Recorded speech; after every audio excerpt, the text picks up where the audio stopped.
यह बुजुर्गों की कहानियों और वर्षों की मेहनत से की गई शोध का परिणाम है। हमारा कुंडेश्वर विद्यालय बच्चों को संस्कृति से जोड़ने के लिए प्रयासरत है।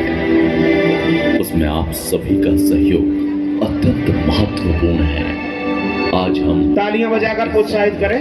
कर रहे हैं जीवन दायिनी माता हिरण्यवती और पर्यट नदी की अमर गाथा, जो त्याग, प्रेम और जन कल्याण का प्रतीक है। तो आइए इस कथा में डूबें और हमारे इतिहास व परंपराओं को महसूस करें।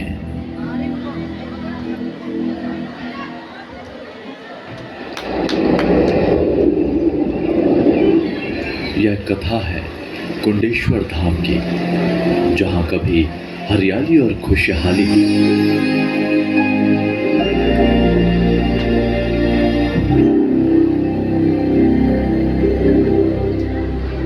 पर अब सूखा और प्यास का साम्राज्य है। हर किसी की आंखों में एक ही सवाल था, क्या इस धरती पर जीवन बच पाएगा? इसी कठिन समय में राजा के घर एक कन्या का जन्म हुआ। उनकी आंखें हिरनी जैसी सुंदर थी, इसलिए उनका नाम रखा गया हिरणावती। लोग उसे प्यार से हिरनी कहते थे। हिरणावती धीरे धीरे बड़ी हुई, लेकिन उसकी मासूमियत और दयालुता वैसी ही बनी रही। वह सभी के साथ समान व्यवहार करती, भेदभाव का नाम तक नहीं लिया करती। वह हमेशा दूसरों की मदद करती और गांव के बच्चों के लिए जल व भोजन की व्यवस्था करती। पर एक दिन जंगल में खेलते समय एक वृद्ध हिरण ने हिरणावती को एक चमकता हुआ कंगन दिया। हिरणावती को यह कंगन अत्यंत प्रिय था और यह उसकी नियति का प्रतीक बन गया। गांव में एक युवक प्रभु आया, जिसने गांव के लोगों की कठिनाइयों को समझा। हिरणावती और प्रभु की गहरी मित्रता हो गई। गांव में एक बड़ा तालाब बनाया गया, लेकिन उसमें पानी नहीं आया। तब गांव वालों ने यज्ञ का आयोजन किया।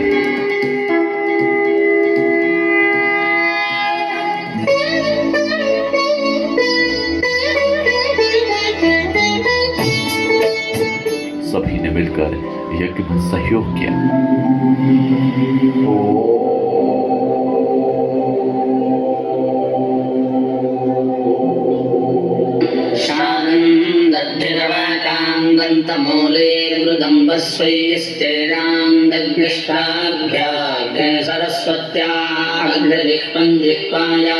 उत्सादम् अवक्रन्देन कालवाजग्रहणभ्यामपहास्येन वृषणमाण्डाभ्याम् आदित्यान् श्मश्रुभिः पन्थान्। यह यज्ञ गांव के जल संकट के समाधान के लिए किया गया था, लेकिन यज्ञ समाप्त होने के बाद भी जल का कोई संकेत नहीं मिला। सारे लोग परेशान और हैरान थे कि आखिर ऐसा कैसे हो सकता है। इतना दिव्य और भव्य यज्ञ करने के उपरांत भी हमें पानी की एक बूंद नसीब नहीं हुई। निराश होकर हिरणावती कुंडेश्वर महादेव की शरण में गई। उसने शिव जी को प्रसन्न करने के लिए कुंडेश्वर महादेव के समक्ष गुहार करते हुए दिव्य नृत्य किया। ओम नमः शिवाय।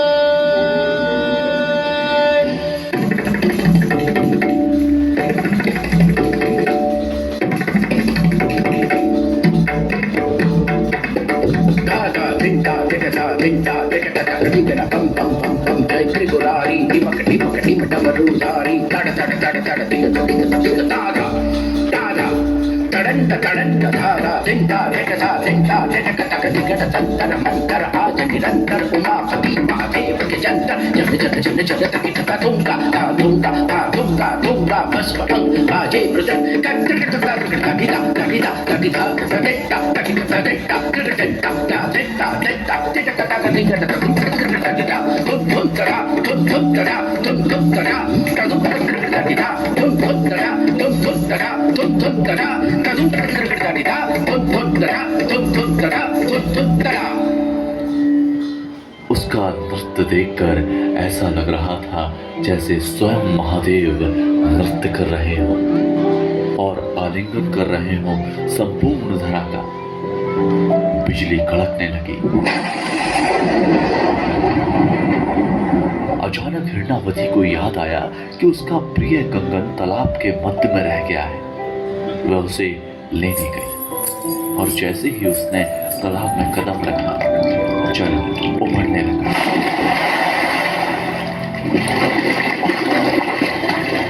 हिरनी धीरे धीरे धीरे जल में समाहित होती है और हिरनी को डूबता देख प्रभु उसे बचाने के लिए तालाब में कूद गया।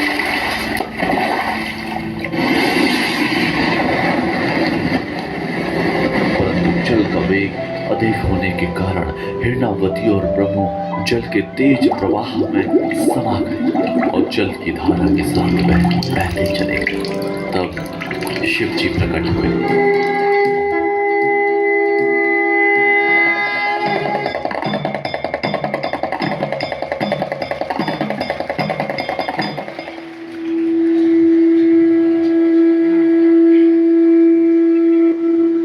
हिरणावती और प्रभु, तुम्हें मैं जीवन दान दे सकता हूँ, परंतु तुम्हारा जन्म लोक कल्याण के लिए हुआ है।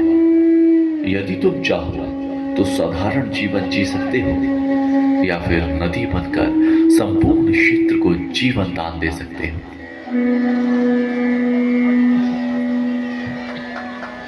भगवान शिव का इतना कहना था।